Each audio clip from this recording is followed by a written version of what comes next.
your hard-earned money to interact with us and to work with us. And so it's a big deal on our end. And we don't believe it's like just about, you know, bringing you lectures and like talking to you about these different topics. We want it to be a lot more than that. And so we want it to be, you know, interactive to a level that when you're, you know, having a clinical dilemma, that we can have those discussions, you know, through the Facebook page is usually the best medium, because other people get to see it, other people get to jump on.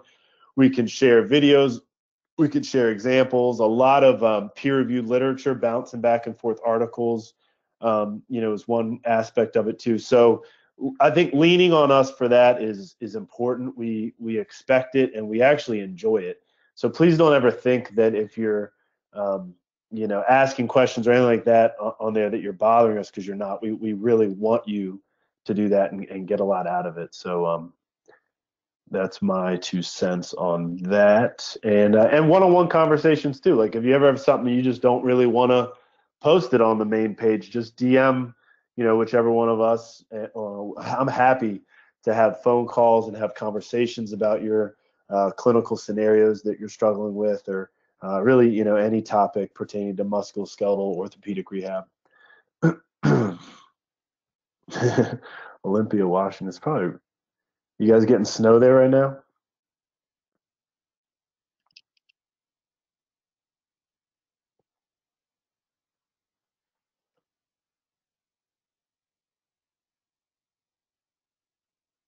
I was out there when we did the sampler in Portland. I was like, really didn't think I would like that area that much, but it's actually a pretty awesome part of the country, that Pacific Northwest. It's there's a lot to do. It's a fun area.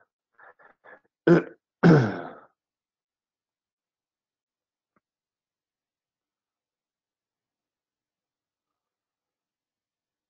that's cool. One thing it'd be neat too, if some of you guys are in close proximity to one another, you know, I think one thing that's kind of fun every now and then is to do kind of shared clinical in-services. So 2 people from 2 different clinics getting together, multiple people getting together, practicing techniques, going over, you know, some of these concepts and stuff like that. That's sort of a nice feature to network with each other.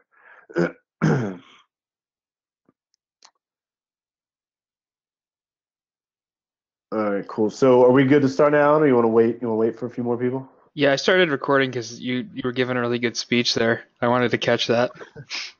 But yeah, you can start whenever. You're good? All right, cool.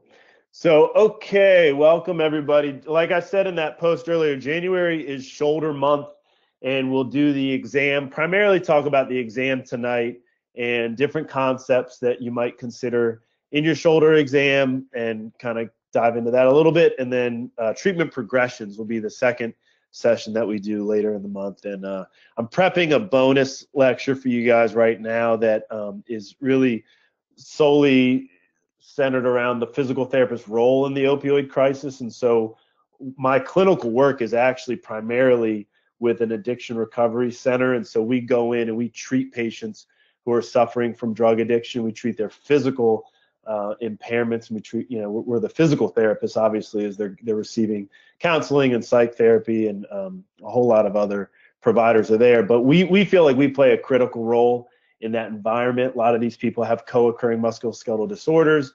So we've got a lot of kind of neat perspectives, I think, in that area. And then we're doing a lot of work in Florida legislatively to try to improve the physical therapist role in the opioid crisis. So I'll share some of that kind of with you guys. And I'm prepping for a talk at a conference in January. And what I'm going to do is like kind of practice it on you guys and do sort of the first run of it, probably like in a week and a half, and I'll post that on our page here.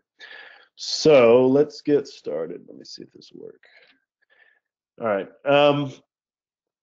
I put this first slide, like the pendulum. I just try to reflect every now and then on what makes, like, what's the difference? Like in my environment here in St. Augustine, there is a huge disparity between amazing clinicians, what I would call in some cases master clinicians, who are really on the ball, firing on all cylinders, getting great outcomes, seem to have it all together versus ones that are sort of struggling. And I think that one of the characteristics that I want to kind of share with you guys is just this idea of all these different concepts in our profession that come up over the years. Some people would call them fads, but it really is a pendulum swinging, right? And so you have this kind of extremism, and the biopsychosocial model would be one example of that, where we start saying like, you know, forget about the biomechanics, forget about pathomechanics, you know, that everything is, you know, it is multifactor. I mean, I don't want to degrade the biopsychosocial model, but you know what I mean. Everybody's jumping on this kind of bandwagon, and they're sort of not maintaining a steady, even keel, considering the strengths and weaknesses of all the different concepts. So shoulder symptom modification procedures, I think, in my perspective, and the people that I work with, are one of those pendulum things where now people are like, forget about the special test, forget about the physical exam. None of that stuff works.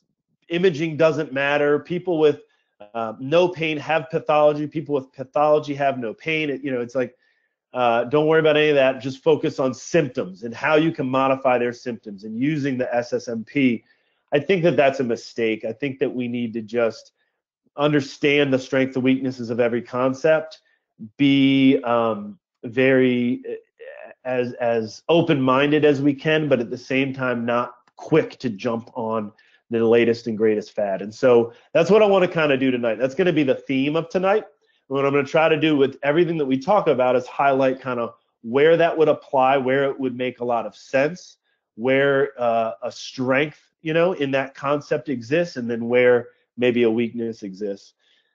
I'm gonna first sort of, we're talking about the exam, and very important, I think, that we refer to the talk Jeff did back in July. So one of the first talks for Vice this year was Jeff covered sort of the history and subjective exam and interview process. And go back and listen to that again. I listened to it in preparation for this because I wanted to just make sure that we were kind of having continuity. And, you know, it's like one of those things, I've heard those concepts before. I heard Jeff present it in July. Listening to it recently, I learned something new. I think it's one of those things that you can kind of learn something new every time. You forget some of these concepts, and it's just a constant refinement. So I would defer you to that, but there's a lot that you're going to garner from this subjective exam, obviously. We won't dive into that tonight. I'll kind of defer that to Jeff. I'll also defer that to Jeff Maitland. And so, you know, when I think about giving a good history and subjective exam, it's his chapter in the vertebral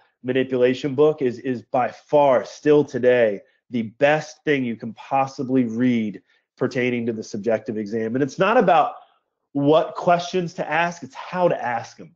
And he teaches you how to develop these skills like active listening and paralleling, and the way that you can use nonverbal communication to strengthen your rapport with the patient. So it's just such a great resource. I'd refer you to that. And then I put a picture of the dash up there because along with that goes, you know, which I won't get into tonight because I just think it's pretty easy content, is, you know, the self-report measures that will go with all of these cases. Anytime we're evaluating a patient with shoulder pain, we're typically using one of these validated self-report measures and corroborating those findings with the physical findings that we're finding with the exam.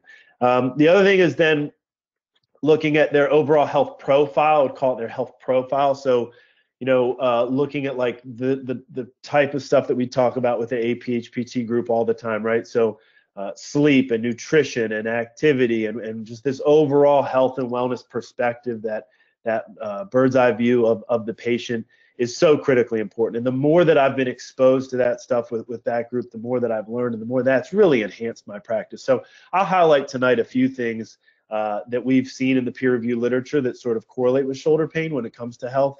And we'll talk about that a little bit. And then from there, it's really the physical exam. And that's what we're going to focus on tonight, which is this combination of taking physical impairment measures that may or may not prognostically correlate to the patient's case, and try to line those up. What makes sense? What matters? Range of motion matters a lot in cases of adhesive capsulitis, right? We have to restore that functional mobility for that patient.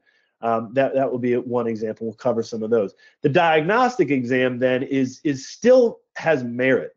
I don't want to beat that up too much and act like you should, never do any more special tests in the shoulder. There's still some value there, so we'll cover that. And then symptom modification procedures. And I've added some stuff here. My perspective on symptom modification has evolved a lot in the past few years, and so I'll kind of share some of that newer stuff with you. All right.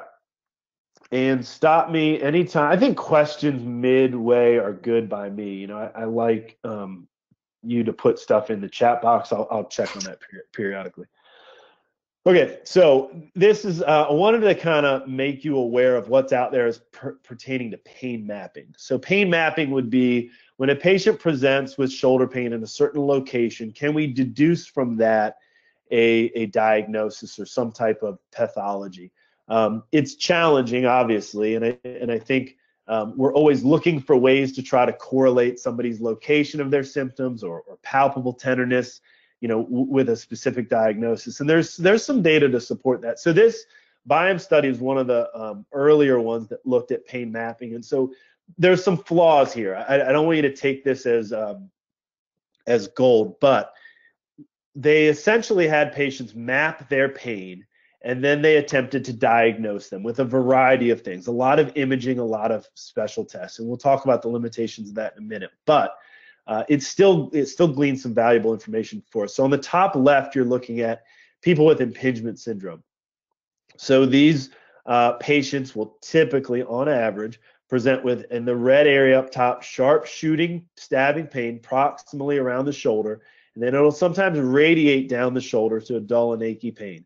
Every now and then you get people see that green dot on the dorsum of the hand. That's a report of numbness, and that's kind of interesting. So I've had that challenge in the past where it's a, is it cervical radiculopathy? Is it impingement? I can't really tell it, and I think that you can rule out cervical radiculopathy, right, with your cluster, and that'll help in the differential diagnosis. But there's a lot of times where it can be challenging, and that patient with impingement presents with something that looks like radiculopathy. The second one, B, is rotator cuff tears. So similar pain pattern, right? Proximal shoulder pain with dull, achy pain going down the arm. C is glenohumeral joint arthritis, which is kind of all over the place. You get a mixture of different pain types that can radiate all the way down the arm. D is instability. So people with instability typically presenting with more proximal pain in nature, not radiating as much, and it's a mixture of dull and sharp pain. D is AC joint, or sorry, E, this middle one on the bottom row, is AC joint pathology, which makes sense, right? And I think you guys probably see that clinically. People with AC joint injuries and osteoarthritis and stuff like that tend to have pain located right around the AC joint. But in this study, it didn't radiate down the arm much at all. And then the last one is calcific tendonitis. So some limitations, this is an older population of patients. So maybe it's not, the same type of patient profile that you're seeing with impingement and cuff tears. It's a bit of an older population. And we kind of contrast that to the the Singh study, which looked at a much younger group of patients. And so you can see the difference here. Their rotator cuff related pain in that study didn't radiate down all the way down the arm. It was a little more proximal. So I kind of wonder maybe, the level of irritability is not something they're controlling for. The onset of the condition is not something they're controlling for. And also, like I said, you're looking at two different age groups. Periarthritis is adhesive. It's just another word for adhesive capsulitis of the shoulder. So those patients present with pain proximal. So I found that interesting because early in my career, I took a shoulder course from one of the most prominent shoulder PTs in our profession. And he said, if somebody presents with pain that radiates down the lateral aspect of the arm, that's a tendinopathy. If the pain crosses the arm in this direction, it's adhesive capsulitis. And I think that's challenging to say that. I think that you're going to see, like these studies, a variety of presentations. Now, what's the problem with this? It's just like the diagnostic imaging studies, right? There's a lot of people with no shoulder pain who have pathology. And so the gold standard diagnosis in all these studies, which is imaging or physical exam, is not truly a gold standard. So I think you got to take some of this with a grain of salt, but it's still a good resource for you to have and some little heads up on. Now, where does it work well for us? It works well for us when it all adds up. If the MOI, the mechanism of injury, the onset of the condition, makes sense along with the pain pattern or the pain map, pain location, right? Along with physical exam findings, then it all makes sense, connects the dots. And I think you have a diagnosis you can hang your hat on. This example is from like maybe 2 weeks before the Christmas break. This guy comes in and he's got lateral shoulder pain right around the middle of the deltoid, kind of lateral shoulder. And he had just gotten a flu shot a month before that. And he says, ever since the flu shot, I've had this shoulder pain. It's fairly intense. It's right on the outside of my shoulder here. And there is a decent prevalence when you look at the literature of iatrogenic vaccination-related shoulder pain. And so what will happen is sometimes when you get a flu shot, if they hit you too high, they'll hit, you can see in the blue line here in this diagram, the subacromial subdeltoid bursa.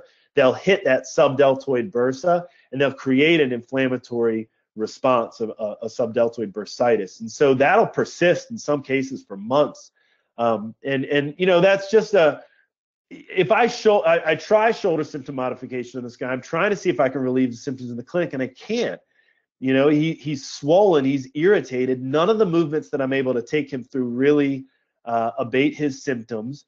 He didn't have any specific impairments. He didn't have a specific loss of motion. He didn't have any specific strength impairments. To take him through my full battery of tests, there's really nothing there. It's an iatrogenic subdeltoid bursitis. So the only thing I can, what I can do is educate him, obviously, and help him, reassure him that it's going to go away, and teach him some kind of general shoulder health type of stuff. But I just think it's an example of where the diagnostic and pain mapping type of exams has a strength. For your information, I pulled this out. The proper way to give a flu shot, in case you ever get a flu shot and the person doesn't do this, they should put your hand on your hip. When they put your hand on your hip for that shoulder, it automatically puts you close to 60 degrees of abduction, which slackens your deltoid muscle a little bit, so it makes it easier to get the intramuscular injection. The other thing it does is it elevates that axillary nerve a little higher, and it elevates that subdeltoid bursa a little higher. So when they do that, they put their finger on the acromion, their thumb on your deltoid tuberosity, and they're supposed to hit you right in the middle. They don't put their hand on you like that and have your shoulder at 60 degrees of abduction like that. You risk nicking that nerve, and you risk hitting that bursa. It's actually more common than you would think as far as an injury. Okay.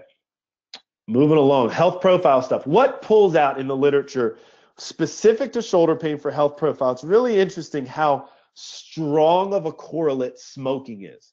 If a smoker presents to you with shoulder pain, your prognosis is automatically worse. Somebody who smokes is about 6.8 times at greater risk for subacromial related pain compared to non-smokers. That study's out of Thailand, but still kind of an interesting result. And it correlates with rotator cuff tears at a greater degree, right, than high blood pressure, diabetes, alcoholism, and obesity. Smoking seems to tease out at the top of the list of behavioral or health related behaviors that really impacts the shoulder in a negative way. Dan Rohn, you guys might know him. He does some work with EIM and stuff at an Army Baylor. He just published this at the end of 2017. They looked at outcomes for people that had either gone through rehab or gotten a cortisone injection. 4 weeks post-treatment, whatever the treatment was, it didn't matter. When you compared the smokers to the non-smokers, the smokers didn't reach minimal clinical important difference for their outcome measure for the SPADI. At long term, they did, but still, it's kind of interesting that smoking probably influences outcome for shoulder pain. And then sleep would be the other big health profile thing to consider with shoulder pain. And I don't want to downplay the others and act like nutrition and general health and stuff like that isn't as important. It is important. This is just what some of the strong things that we see in the literature. The thing about sleep is, like, shoulder pain will cause you to not be able to sleep, right? And then poor sleep quality will kind of, in a lot of cases, worsen the case. So it's sort of like that challenging chicken and the egg thing, and you've got to do something to get them to be able to sleep. Sleep is such an important outcome measure for shoulder pain. You want to ask them about, the quality and the quantity of sleep. How many times do you wake due to your shoulder pain? Obviously, the position that they're in, and sort of the biomechanics of their sleeping is important, but a lot of times it's side sleeping. And people that side sleep are at a higher risk of subacromial pain compared to those that sleep supine. That's that same study out of Thailand where they looked at people with shoulder pain and looked at the correlates in the regression model. Side sleeping, smoking, and how they felt about their job were some of the stronger correlates. So sleep's important. Anything you can do to help them with their sleep is certainly worthwhile. And any of you that's seen a post-op rotator cuff repair, you know that, right? That's big. What's the best way to get a patient to sleep supine when they're a chronic side sleeper? Good question. If you figure out the answer to that, I would love to know. I don't think I've ever successfully gotten somebody to truly change their sleep position. Usually it ends up being they've got right-sided shoulder pain, and you get them to sleep on their left a little more, or at least go to sleep in that position. Build up pillows so they can't roll. That's good advice. I've just never really seen any of that stuff really truly work that well. I think when you've been sleeping side on your whole life, like try it yourself. If you're a side sleeper, try or whatever position you sleep in normally, try to sleep in a different position. Very hard to fall asleep unless you're extremely tired.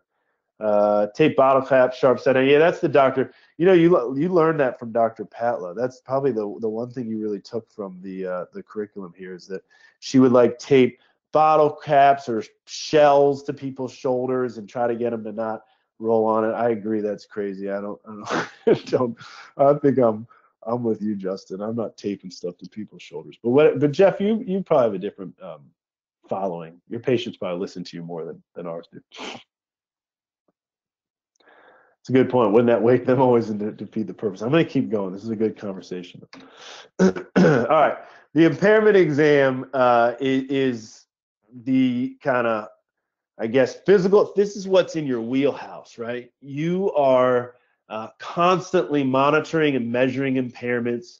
I won't go over the basic ones, things like range of motion, which are so important for so many of our shoulder conditions.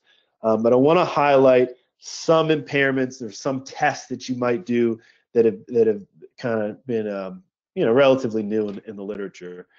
All right, so this one's not been new actually. Looking at muscle imbalances. We all want to believe that there's this magical muscle imbalance that causes shoulder pain, that occurs with shoulder pain, and I am guilty of this and really thinking the external rotators are to blame. They get very weak. In the case of shoulder pain, they might have a reflexive inhibition, just like you see with the quad with knee pain. And there's some evidence to support that. I mean, there are a handful of studies to support that. I cited the two up top. Subacromial pain, we see in that LAND study a significant weakness of the external rotators compared to the internal rotators.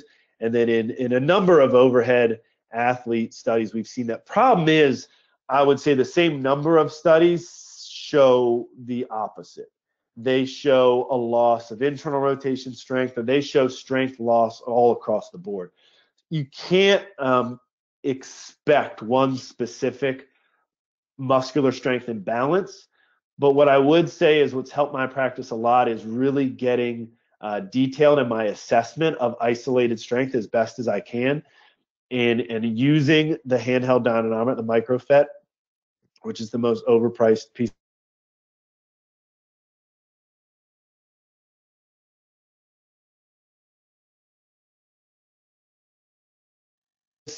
It can be helpful in the way that you prescribe exercise. I would say it is, I wouldn't use the word common, but I have seen in recent years, especially, a lot of people who are very strong, who are able to move a lot of weight, overhead press, bench, all sorts of different gross movements, but have specific deficits in their cuff. And so that can help you, I think, in a lot of ways. But like I said, a lot of asymptomatic people have those same deficits. And so is it due to their habitual, activities or some other reason, or is it due to the pain, or is it a predictor of the pain? I don't think you can really say that. But we'll get into some specific progressions, exercise progressions later in the month, and hopefully clear this up a little bit. But the one thing I would say is check it. If you don't have the microfet, the $1,000 microfet, then the best solution I can give you for specific strength testing is have them do a specific movement. So let's say I suspect the external rotators are weak. I will put them on their side and have them do a traditional external rotation exercise with a dumbbell at a weight that seems like they could handle, for about 15 repetitions. And I'll literally study each repetition and watch them for their quality, the amount of motion, when do they fatigue, when do they fail, and I'll mark that down. And then I'll compare that to the other side. I'll use that as an outcome measure. So number of repetitions with a standardized weight could be an outcome measure, or you could standardize repetitions and look at weight. But if you don't have a specific force gauge, there are some other ways to do it like that. Another interesting one would be just if you've got one of those grip strength dynamometers, is just to check grip strength. Grip strength correlates to external rotation strength in normals, in people without pain. That hasn't been investigated to my knowledge in people with shoulder pain, but normal people who do not have shoulder pain have a correlation between their external rotation strength and their grip strength. Yeah, I know. I thought it was too. The norms seem high in that study, but this is the only one that had pounds reported. Most of the studies on grip strength have kilograms reported. There's probably 2 or 3. I checked a few of the kilogram ones, and they do come out relatively consistent with this. Now, that's males 20 to 24, and then it decreases in age, but you've got the table right there. And obviously, I'll give you guys this PowerPoint, and I have the full text for this paper if you want it. But anyway, looking at grip strength is incredibly valuable. There's one study published in The Lancet that looked, grip strength actually was a better predictor of all-cause mortality than like all these other measures, vital statistics, cardiovascular measures, things that you would normally think correlate with all-cause mortality. Grip strength came out in the regression model almost higher than most of those other variables. So grip strength is a very important, and you think about it with our shoulder patients, right? It's not a shoulder case, it's an entire body case, but it's very much an upper extremity case. And so their hand function is critically important. There seems to be a connection between wrist injuries and rotator cuff impairments, and rotator cuff strength and grip strength. Here's another good one for you. So somebody had asked earlier in the week on, it was either this group or the ICE students group, but the topic came up about sort of general exercise or the older patient who just has general shoulder pain, and when we're looking at general exercise programs and stuff like that. And this push-off test is such a nice measurement for those patients that are having trouble weight bearing through their arms, but they're maybe a little more deconditioned or they're a little older, and you don't want to use some of these higher level closed chain tests that I'm about to show you. This is a really nice one. So what you do is you just have them stand with their back to the table, posterior thighs along the table, slight flexion of the elbow, and you're just holding the end of the grip dynamometer, the most distal aspect of it, and they're going to push the back of the dynamometer into the table as hard as they can until their symptoms arise. So a lot of times with those patients, when they push down in the table like that, it'll reproduce their shoulder pain. It gives you a nice objective way to kind of monitor their progress, their ability to put weight through the upper extremity. Yeah, light function improve the hands. If you're not moving your hands, get weak. That's a good point, Justin, for sure. Good. This is not muted. So this is the upper quarter wide balance test, which most of you probably are familiar with, the Perform Better apparatus or Perform Better sells it, but it's the plastic kind of Y, and they slide the block out. When I did it back then, we didn't have it. But anyway, you can also put tape on the ground, and essentially you are having them reach out in 3 directions, just like the lower quarter Y balance test. He's going to go superior medial, superior lateral, inferior lateral, and then he's just going to go straight out to the side. And so what you're doing is you're looking at the right limb would in this case be the affected limb, his ability to weight bear on that limb and reach out in those different directions. The problem with this test, and we've looked at this test in a couple of our studies, is that if you don't have prerequisite core or lower extremity strength, the results are going to be low anyway. The results are going to be impaired, right? So it works well in your athletic population, your recreational weight training population. I'm trying to look at side-to-side asymmetry differences. How is he able to balance and stabilize his upper body with that arm if he has that prerequisite strength? And there's a number of studies that have looked at this and looking at like the 4 to 6 centimeter difference side to side, or looking at when you look at the cohort. You don't have as much data for like injury prevention as you do with the lower quarter, but I found it to be a good outcome measure for the athlete that's returning to sport or high level activities. The other one is the George Davies test, which is kind of like a speed test. So this is a nice impairment where I want to see, can you hand tap? How many times can you hand tap back and forth in 15 seconds? And so we're forcing you to put weight on each arm. We're forcing you to stabilize your body kind of through that arm, and then looking at speed. It's a nice exercise as well when we look at like dexterity and function for the upper extremity in a closed chain environment.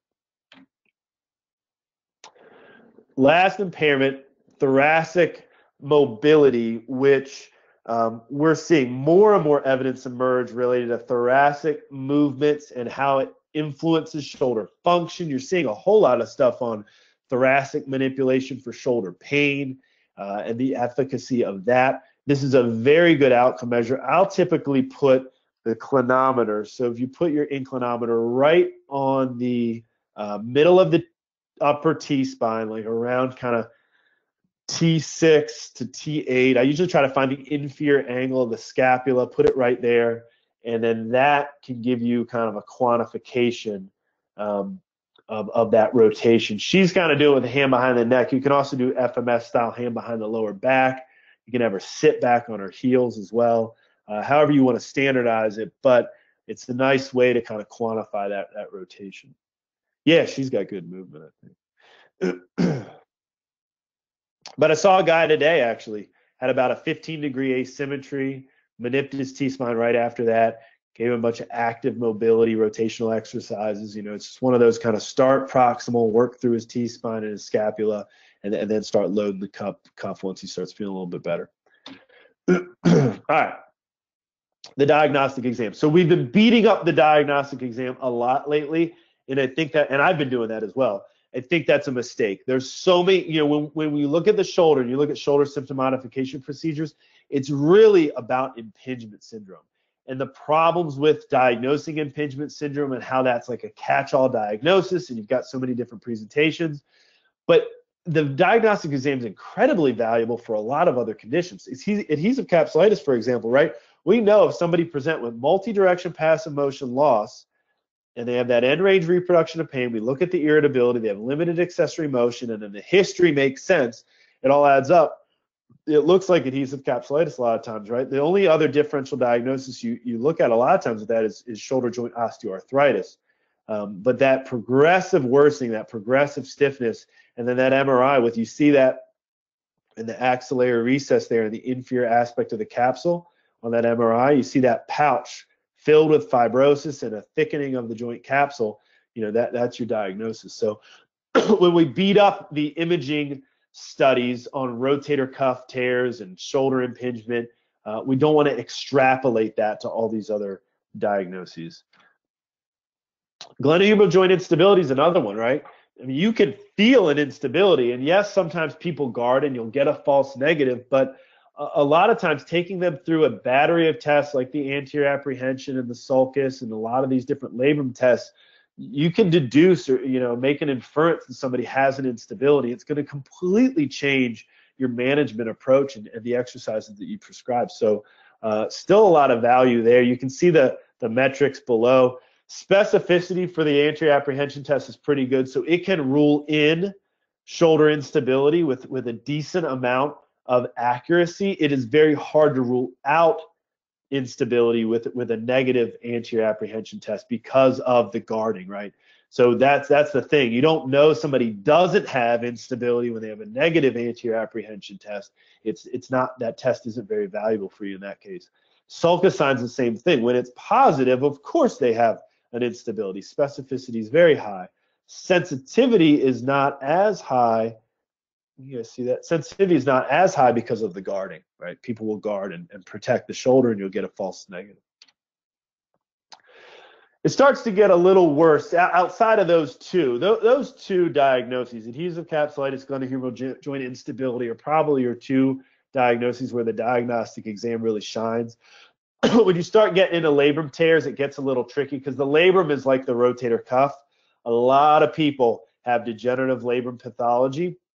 It's kind of a normal part of the aging process. And so in an overhead throwing athlete with a history of instability, a history of subluxations or dislocations, of course, these tests are going to help you. But in the person with vague shoulder pain who's 55 years old and you can't really tell what it is, the labrum tests don't tend to help you as much. But you can see, same thing, specificity is pretty good for that compression rotation test, which is essentially McMurray's of the shoulder, right? I want to try to grind that shoulder. I want to try to put an axial load through that humerus into the glenoid, and then I'll rotate and spin that humerus, trying to kind of find any catching, creeping, clicking in the joint. And then biceps load 2, which has really only been validated in overhead throwing athletes. So you got to take those results with caution and just know it's really only baseball players that this has been investigated in. It has fairly strong metrics, and actually that is pretty good quality research. I don't have the citation there. I think it's Kim, I believe, is the author. All right, this is where it gets bad. Oh, sorry, let me get a question. I found coracoid process tenderness in frozen shoulder. Read somewhere that's a classic sign, but I haven't heard that before. It's a good question. Michael, I would say my best answer for that is that adhesive capsulitis presents so differently in the different stages, and the level of irritability will totally change the clinical presentation. I've had so many people in the early onset of adhesive capsulitis, relatively high irritability, and it almost looked like an acute rotator cuff tear, right? A lot of weakness, a lot of acute pain, not a lot of stiffness, not a lot of loss of motion. As they progress and start to stiffen up, then obviously it becomes more obvious. But the early cases of frozen shoulder, I think, can present a little bit all over the place. But I haven't specifically really, to be honest with you, I feel like I haven't really specifically dove into the coracoid process on them a lot. But it's a good thing to bring up. And on tenderness, in my experience, they can be tender sort of all over the place. Biceps tendon, they can be tender posterior, sometimes even distally down into the muscle tissue.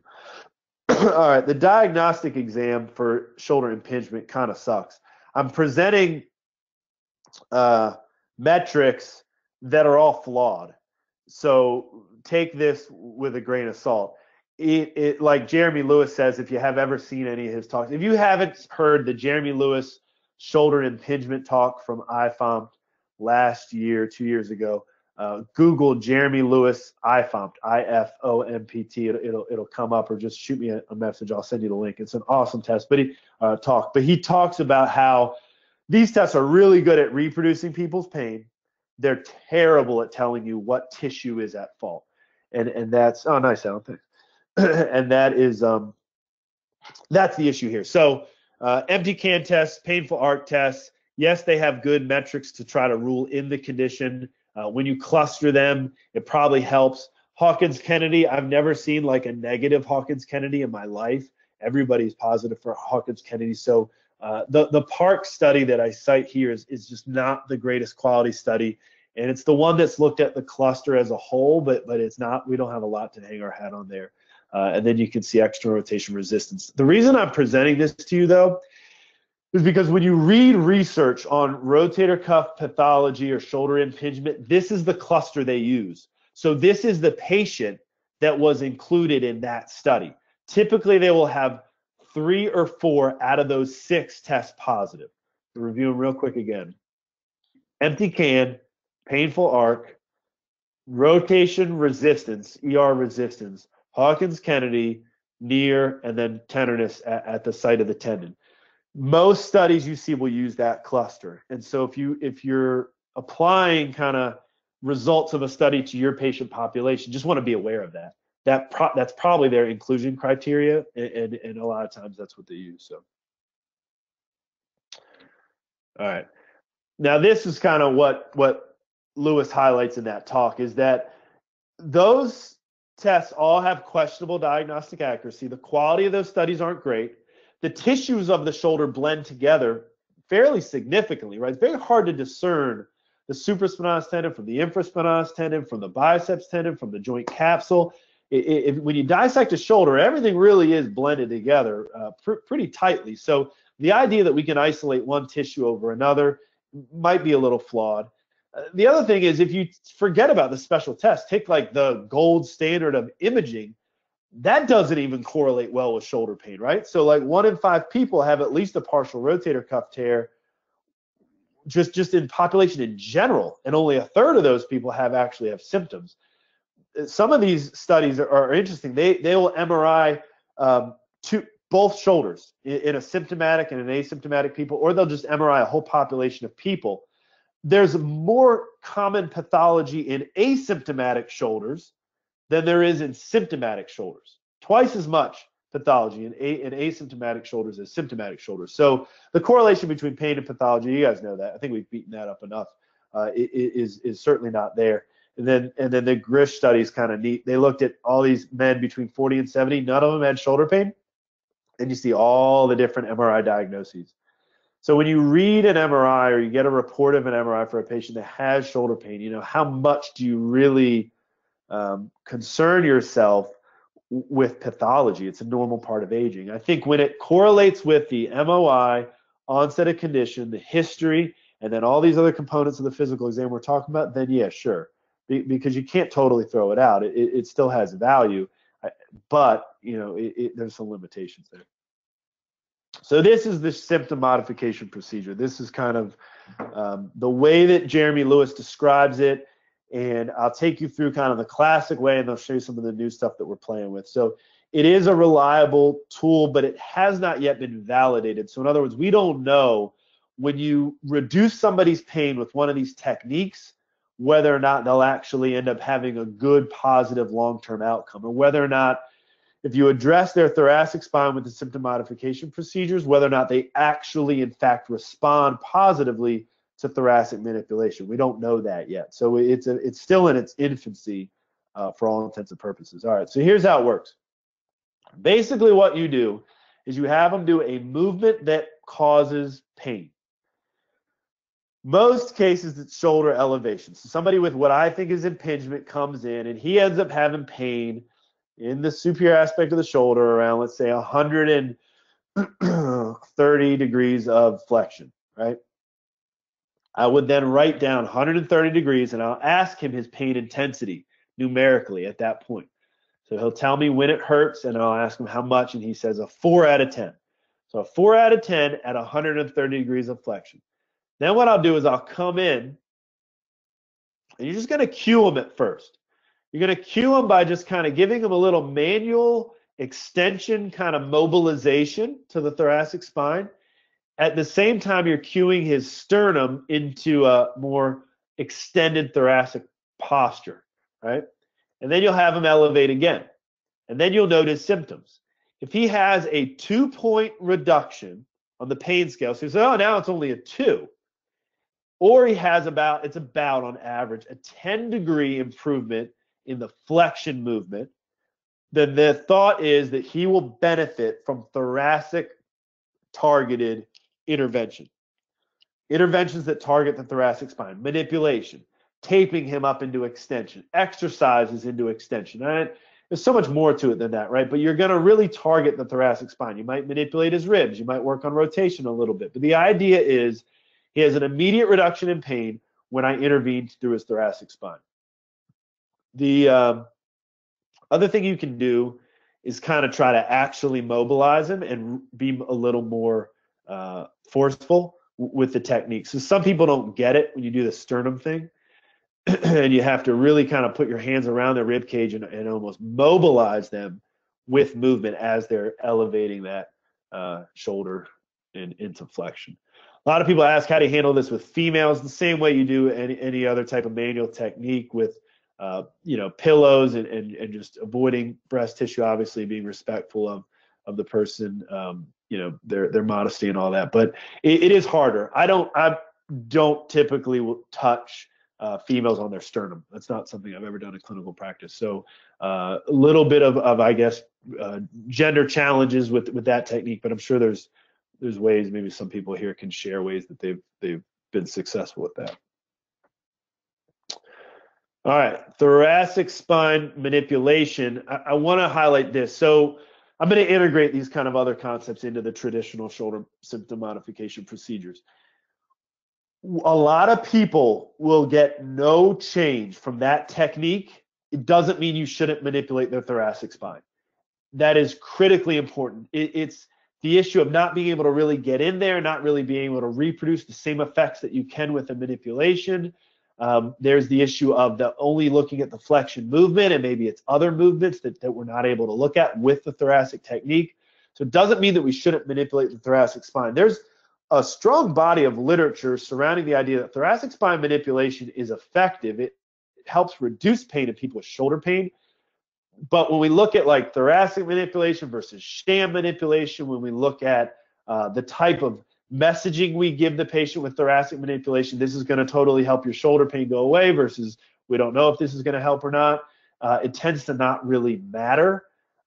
So, you know, I'm doing some type of manual technique that the patient has an expectation that it will be beneficial. I'm able to do that in a skilled therapeutic way. And a lot of times, I mean, I can tell you from clinically, a lot of times that really does give you a nice reduction in pain early on, and it allows you to start loading the shoulder up and progressing them. The other thing you can do is target the scapula. So all you're going to do is same thing, have them elevate, but all you're going to do now is just kind of move that scapula into different directions. What makes the most sense is upward rotation, right? Which is a normal biomechanical movement of the shoulder, looking at that 2-to-1 scapula to humerus ratio. But if you can try to kind of help that scapula up as he elevates, and that increases his range of motion, or that decreases his pain, then that's a winner, right? The idea there is that those patients will probably respond well to a scapula-oriented exercise program or scapula-oriented manual therapy techniques. So same principle. I'm only showing you here upward rotation and then a posterior tilt. In the paper that Lewis published, he talked about a lot of different motions, downward rotation and drawing the scapula forward. And I haven't done that. I tend to typically stick with motions that sort of correlate with what you see kind of normally from a biomechanical standpoint. Then you want to do contractile testing. So the idea here is that he has pain with elevation, but then what if I have him contract his rotator cuff at the same time? What if I have him externally rotate against resistance and elevate at the same time? Maybe his cuff's able to engage his humerus. Maybe his cuff's able to help his shoulder get up into a more pain-free position. The idea here is the patient that responds well from that movement may benefit from rotator cuff loading programs. Same deal. So many people do not get any change with this test, but you still would want to load them up. The evidence for general shoulder pain and so many different types of shoulder pain and rotator cuff and shoulder exercise progressions is fairly strong. So a lot of people benefit from exercise that don't necessarily get a reduction in symptoms with that test. All right, so some other stuff. It's nice to look at a lot of these patients, specifically the ones with either shoulder instability, rotator cuff, what you believe to be rotator cuff related pain, or even adhesive capsulitis where they have that irritable external rotation movement. Load the biceps and see if that makes it better or worse. I've had a lot of success with that where I just put a dumbbell in their hand and have them do the exact same movement. And, you know, to me that says, okay, they benefit, they get an immediate reduction in pain with the loading. I'm going to start them off with more of a biceps focused exercise program in the beginning just to give them something to reduce their pain. And then targeting the humeral head. So in this case, now what you're going to do is he's going to elevate and you're going to try to pull that humerus posterior in a posterior and then inferior direction. So this is simple gait belt around the waist, or use a mobilization belt. And as he elevates, we're going to pull that humerus back with our own body and then give him a little overpressure, a little assistance at the end range. That helps with that mobilization there. He's using his other hand behind the scapula. You got to kind of, in a lot of ways, counterforce the scapula. Otherwise, you end up just pulling his whole trunk back. You pull his whole body back into the chair, and you don't want to do that. You want to try to isolate and target that glenohumeral joint as he does the elevation movement.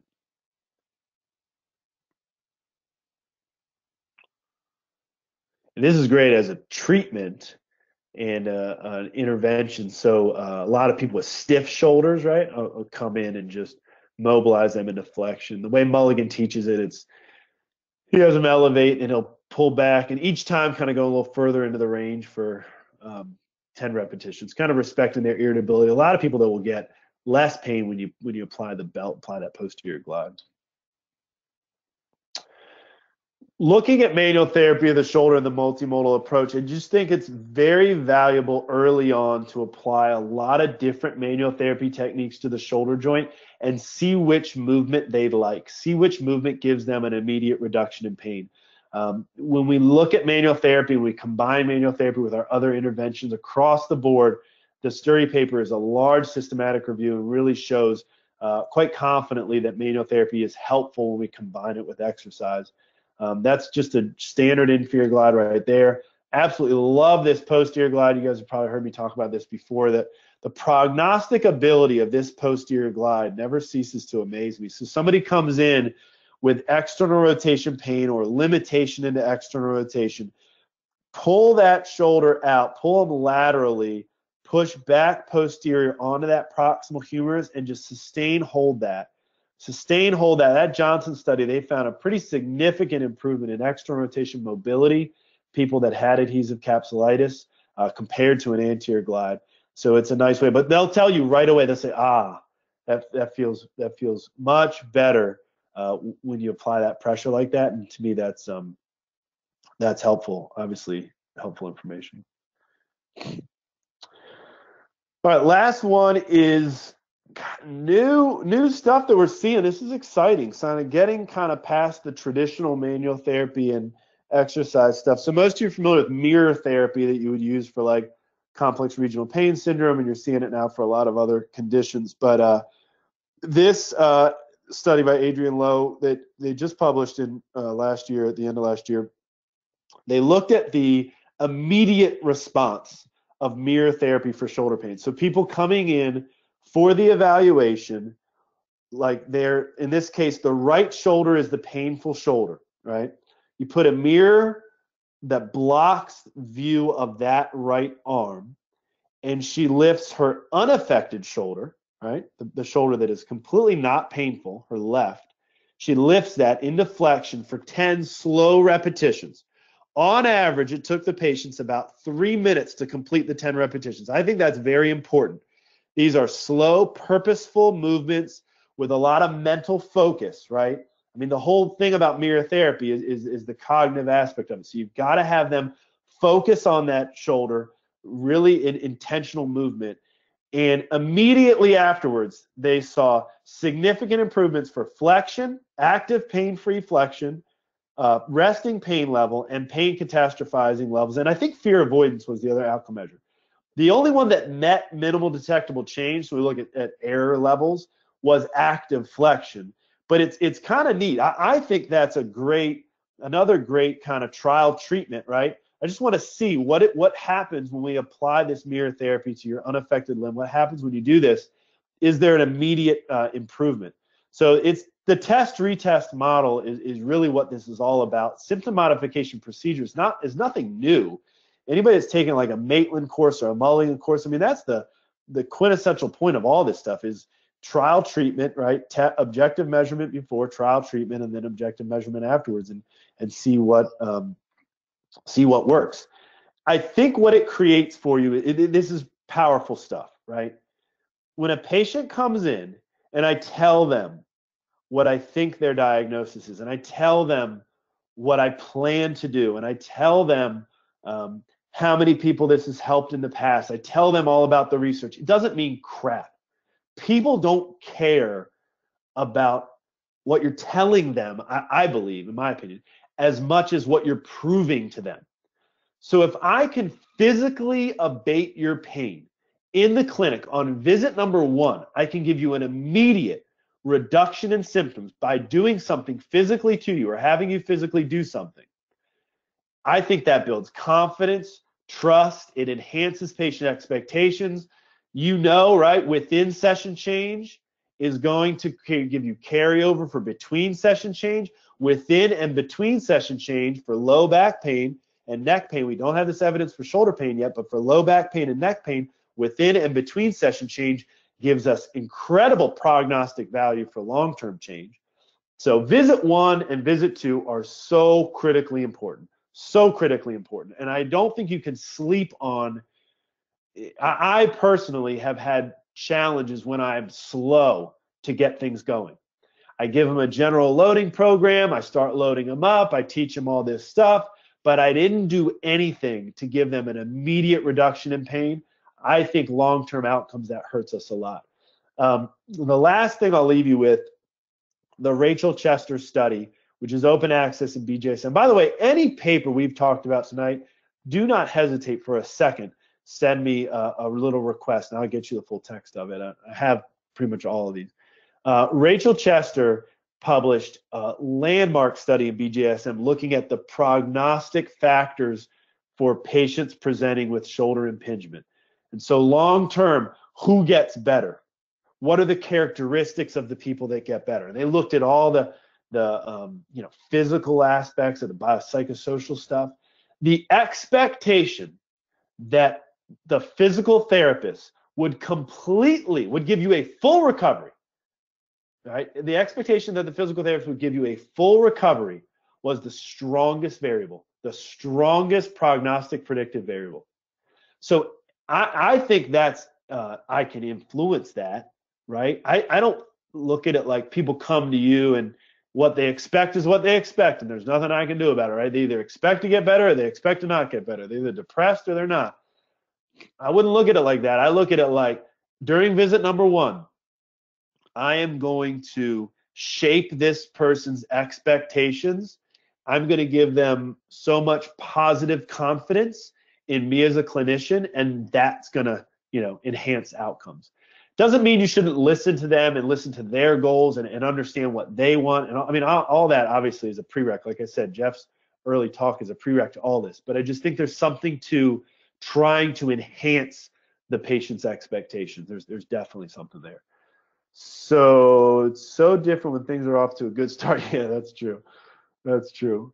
Build the bike. I love the build the bike analogy. Yes, it's fun. I don't know if it's fun. I almost enjoy getting the angry, disgruntled person that comes in like, I don't know why I'm here. So and so referred me to you. It doesn't make any sense that physical therapy would do anything for this. I love converting that person. That's like my favorite thing to do in the world, is to take that person. By the end of that eval, we are like best friends. They have this incredible expectation that things are going to work out great, and then we get a good outcome. So awesome. Build a Bike t-shirts coming spring 2018. I am looking forward to that. All right, that's what I got. What about questions? Anybody want to chat about anything? I am in no rush to go upstairs and clean up the water all over the floor. So you guys would do me a huge favor if you asked some questions and we sat here and chatted for a while.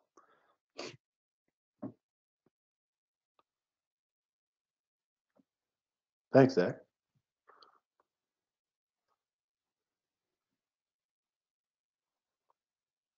I have a question, Eric. It's okay to just mic up.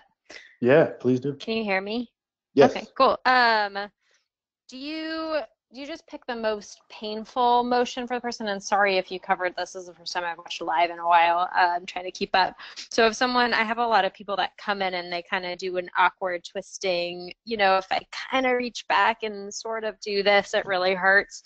Do you try to stick with a typical uniplanar motion and find the most painful one? Or would you do a symptom modification with something that was multiplanar? Does that make sense?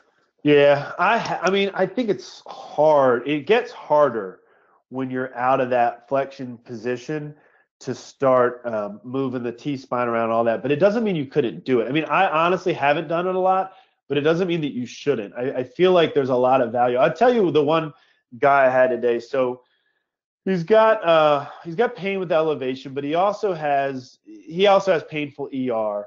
And I did get him into sort of a combined position at one point of sort of flexion and ER, and I was kind of mobbing him up in there. So that's a standard kind of thing, right? Mobbing him up there to see if that helped. But I didn't have him actively kind of do that. and try to do anything to modify his symptoms, but I feel like it's a good play if you can pull it off. It's a good play.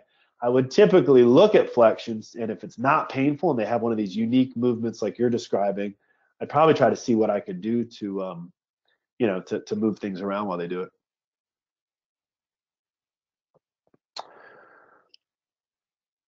Mario, if you see the symptom can get modified with the mobilization belt, moving the humerus posteriorly, what do you usually do? So a lot of times that becomes the treatment. Like this one for sure becomes the treatment, that same technique. A lot of times it's the posterior glide techniques.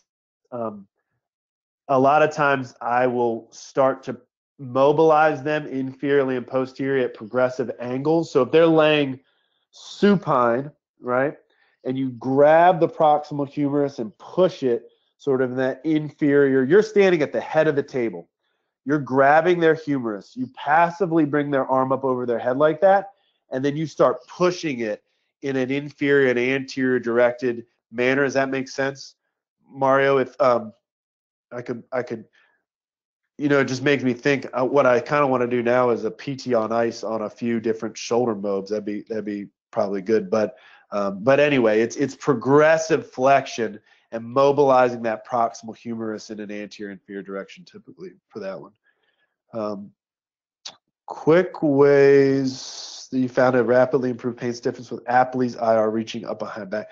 That's a tricky one. I have done, doesn't mean that this is good, but so they get their arm behind their back, right? And then what I want to kind of do in that position is sort of pull that humerus inferior. A lot of times they get in this position and there's just too much stress going through the top of the rotator cuff. And they'll even impinge back here because you're pulling that greater tubercle of the humerus sort of underneath the acromion like that. Try to mob that humerus downward away from the scapula, but in the hand behind the back position. That's pretty valuable. I've put a belt on their elbow and pulled their elbow down with my foot on the belt while grabbing the humerus and pulling it sort of laterally. But there's all sorts of mobs you can do in this position. In prone, you can put them in prone, put their hand behind their back, and you can kind of grab that proximal humerus and you sort of mob it anteriorly in that direction or even posteriorly if you grab it from underneath and kind of pull it back. So there's all sorts of stuff. But yeah, well, next time I do a PT on ice, one of these upcoming Tuesdays, I will for sure do that. And maybe what I'll do, I'll tell you what I'll do is for our advice at the end of this month, we're going to go over a lot of exercises, but I'll create some videos on these mobs that we're talking about right now as well. And kind of we'll start with some shoulder mobs and show a bunch of shoulder mobs, and then we'll show a bunch of exercises also. Repeat. Let me get these in order. How much do you train into hyperflexion with those patients that don't get symptoms until they reach full flexion, abduction, ER? Oh, they're almost there. That's tricky.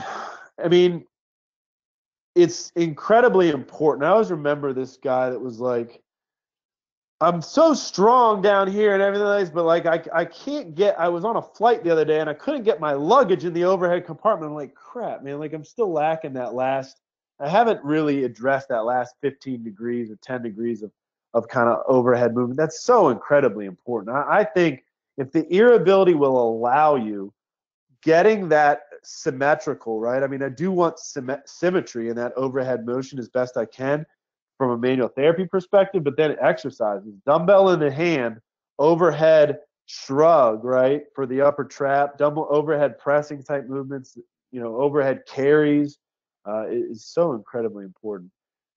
Big set lately, repeated extension to end range, progressing from passive to active to faster active. I haven't seen that one. That's kind of interesting. I'd like to see that though. Mirror box training. What's your indication to use during your day one intervention? No, I mean I think so. Okay, good question about the mirror box. The mirror training. They looked at random people with shoulder pain. This was not one diagnosis, and I tried to tease out the type of patient presentation in that paper, like Was it a lot of people with shoulder impingement? Did they have like a lot of central sensitization, stuff like that?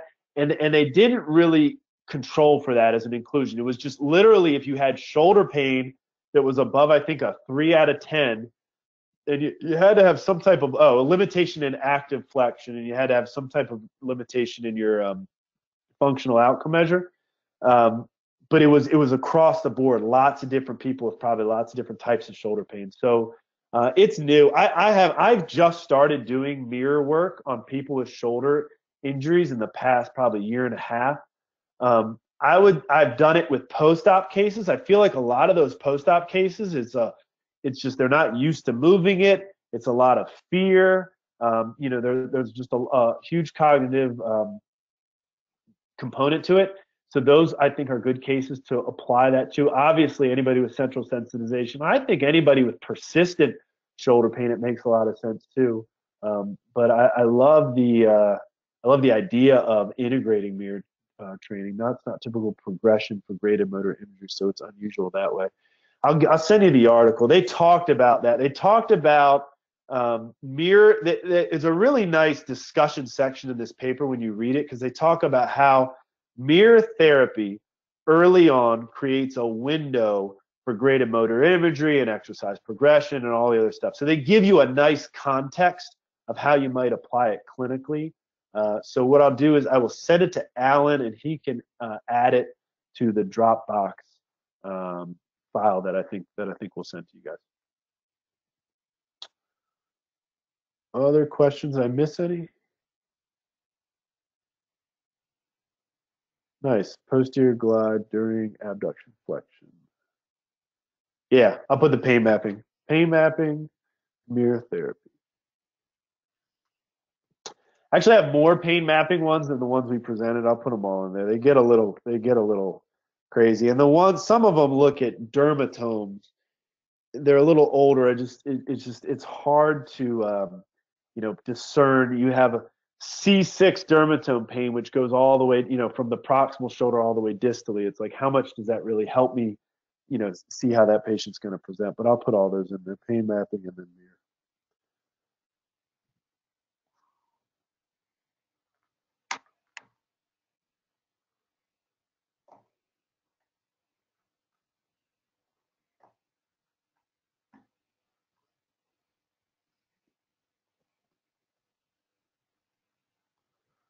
All right, other questions?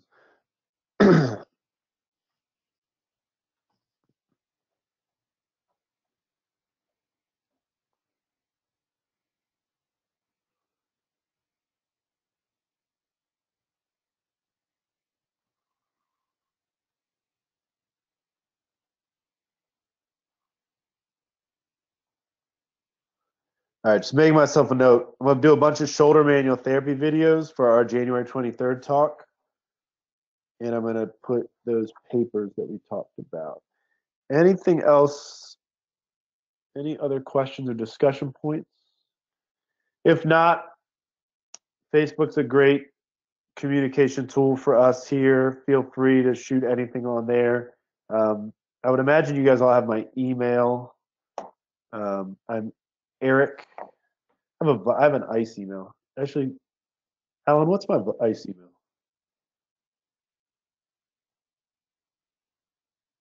Nice. That gets forwarded to one of my other emails. But if you send that, I will be certain to reply and get you any information I can.